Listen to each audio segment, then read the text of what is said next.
इसलिए यहाँ पे कोऑर्डिनेट भी 3 आ रहे हैं। समझ लीजिए यहाँ पे 2 एक्सिस होता तो यहाँ पे 2 कंपोनेंट आते। तो मेनली अगर ये 3 डायमेंशनल ज्योमेट्री में इसका फॉर्मूला यहाँ पे एक्स्ट्रा देखिए, यहाँ पे जेड जुड़ जाता है।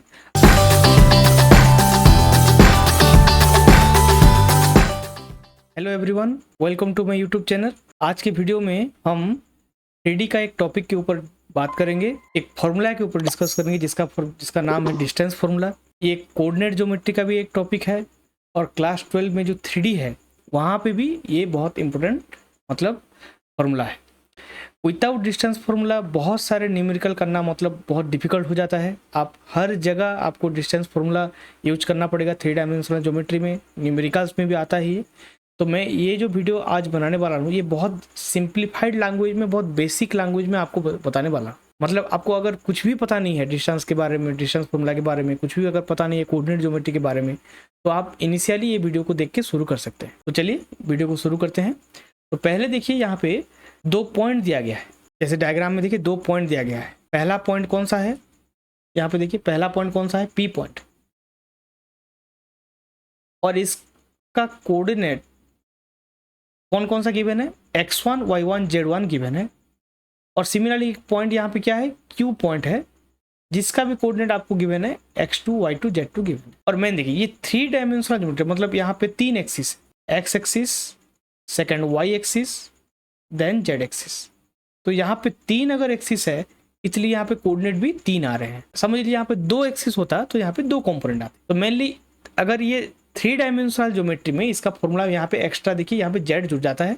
अगर 2 डायमेंशनल ज्योमेट्री जैसे क्लास 11, 12 में, 10th में भी है तो यहाँ पे आपको 2 एक्सिस में देगा, तो बस आप यहाँ पे y2 तक ही लिखना है। तो बेसिक सा फॉर्मूला देखिए, पहले x2 माइनस x1 का square root plus y2 minus y1 का square plus z2 minus z1 का स्क्वायर। तो ये जो 3 और टोटल का स्क्वायर रूट, ये है बेसिक जो डिस्टेंस फॉर्मूला का जो पहला स्टार्टिंग बेसिक फॉर्मूला। तो समझ लीजिए यहाँ पे क्या है, आपको पी क्यू मांगा है, यहाँ पे पी क्यू का अगर डिस्टेंस मांगा है देन आपको डायरेक्टली यहाँ पे डिस्टेंस फॉर्मूला ये वाला डालना है। तो यहाँ पे x2 जो होगा, x1 जो होगा, यहाँ पे वैल्यू डालना है, उसको माइनस करके स्क्वायर करना है। देखिए कभी कभी अगर x1 माइनस x2 भी करेंगे तभी भी वैल्यू सेम आएगा, क्योंकि यहाँ पे स्क्वायर है, नेगेटिव आने से भी हो जाता है। मेनली ट्राई कीजिएगा, आपको कन्फ्यूजन ना होने के लिए, दोनों कंपोनेंट्स में, दोनों जो x1 और x2 में जो बड़ा वाला है उसको उससे छोटे वाले को माइनस करने के लिए, तो आपको नेगेटिव में ज़्यादा कैलकुलेशन नहीं आएगा, पॉजिटिव में ही सारा आंसर आपका निकल जाएगा। तो ये है देखिए बेसिक डिस्टेंस फॉर्मूला का स्टार्टिंग फॉर्मूला। यहाँ पे और एक देखिए बहुत से स्टूडेंट कन्फ्यूज होते हैं, जैसे मैंने नेक्स्ट स्लाइड में बोला है, देखिए बहुत से स्टूडेंट यहाँ पे कन्फ्यूजन होता है। डिस्टेंस फ्रॉम ओरिजिन बोला है, देखिए एक पॉइंट P है लेकिन ये 3 डायमेंशन में है। ये ध्यान में रखिए, यहाँ पे 3 अगर कंपोनेंट है 3 डायमेंशनल में, 3 एक्सिस के ऊपर है, लेकिन हमको ओनली कहाँ से डिस्टेंस निकालना है, ओरिजिन से निकालना है, ना कि 2 अलग अलग पॉइंट है। यहाँ एक पॉइंट बाय डिफॉल्ट यहाँ पे ओरिजिन दे दिया है, तो ओरिजिन का कोऑर्डिनेट क्या होता है, 0 0 0 होता है, सारे एक्सिस वहाँ पे वैल्यू 0 होता है। तो वहाँ पे अगर हम करेंगे x2 माइनस x1 का square plus y2 minus y1 का square plus z2 minus z1 का स्क्वायर रूट अगर करेंगे, तो यहाँ पे देखिए अगर समझ लो हम x1 y1 z1 ओरिजिन को लेंगे तो यहाँ पे तीनों के तीनों 0 हो जाएगा। तो यहाँ पे ऐसा हो जाएगा, देखिए x2 का स्क्वायर प्लस y2 का स्क्वायर प्लस z2 का स्क्वायर, बाकी सब क्या हो गया है, 0 हो गया है। तो इसलिए यहाँ पे अगर ओरिजिन दिया गया है तो सिंपली आपको एक कंपोनेंट से ऑलरेडी 0 हो गया है, तो डायरेक्टली आप ये फॉर्मूला डाल सकते हैं। अगर आपको याद नहीं हो रहा है, नॉर्मल डिस्टेंस फॉर्मूला डाल के कीजिए। अगर आप याद कर पा रहे हैं, अगर डिस्टेंस फ्रॉम ओरिजिन है, डायरेक्टली देखिए फॉर्मूला सिंप्लीफाई होकर ये आ जा रहा है।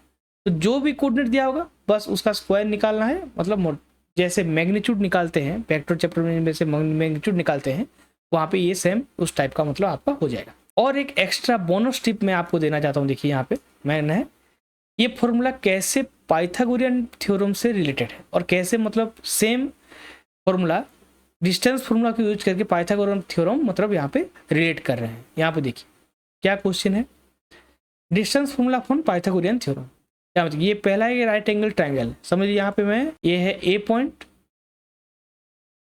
ये है बी और ये है सी। तो यहाँ पे देखिए ए से बी तक डिस्टेंस कितना है, बी है, बी से सी तक डिस्टेंस ए है, और ये जो ए सी है यहाँ पे सी लिया है, लेकिन इसको एक्चुअली क्या बोलते हैं, हाइपोटेनस बोलते हैं।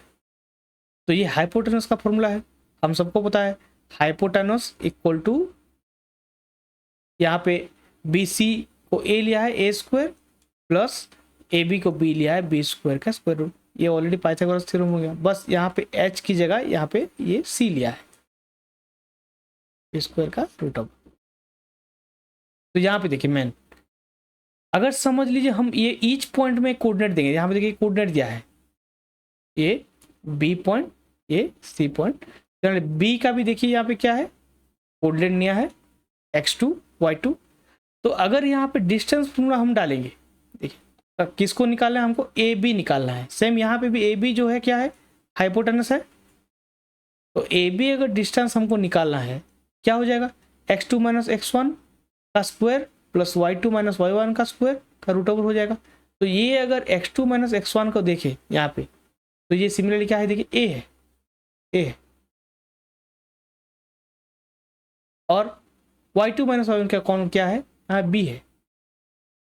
तो ये सिमिलरली ये फॉर्मूला अल्टीमेटली क्या हो जा रहा है, चेंज होके वही a square plus B square हो जा रहा है, चेंज होके। तो ये आपको बताने का मेरा मोटो ये है कि कोई भी अगर पाइथागोरस थ्योरम रिलेटेड कोई भी ट्रायंगल, राइट एंगल ट्रायंगल होगा, तो आप डायरेक्टली मतलब डिस्टेंस फॉर्मूला डाल के भी मतलब सॉल्व कर सकते हैं। तो पाइथागोरस थ्योरम में क्या होता है, इसको हाइपोटेनस लिए हैं हम, लेकिन यहाँ पे इंडिविजुअल पॉइंट से क्या कर रहे हैं, डिस्टेंस यहाँ पे निकाल रहे हैं। तो अगर पाइथागोरस थ्योरम अभी तक उनको पता था, डायरेक्ट हम फॉर्मूला याद कर रहे थे, लेकिन अल्टीमेटली वहाँ से ही क्या हो रहा है, डिस्टेंस फॉर्मूला डाल के भी मतलब अब हम उसको सॉल्व कर सकते हैं। आई होप ये वीडियो आपको हेल्पफुल होगा। अगर आपको मेरा कंटेंट अच्छा लगता है, मैं जो वीडियो बनाता हूँ आपको अच्छा लगता है, आपको समझ में आ रहा है, आप प्लीज़ कमेंट सेक्शन में बताइए। आपको कोई भी अगर रिक्वायरमेंट है मैथ के रिलेटेड, कोई भी टॉपिक, कोई भी न्यूमेरिकल्स क्या कुछ मतलब ऐसा टॉपिक जो आप समझ भी नहीं पा रहे हैं, आप अगर कमेंट सेक्शन में बताएंगे, मुझे जितना आता है मैं ट्राई करूँगा उसका वीडियो बनाने के लिए। Thank you for watching everyone.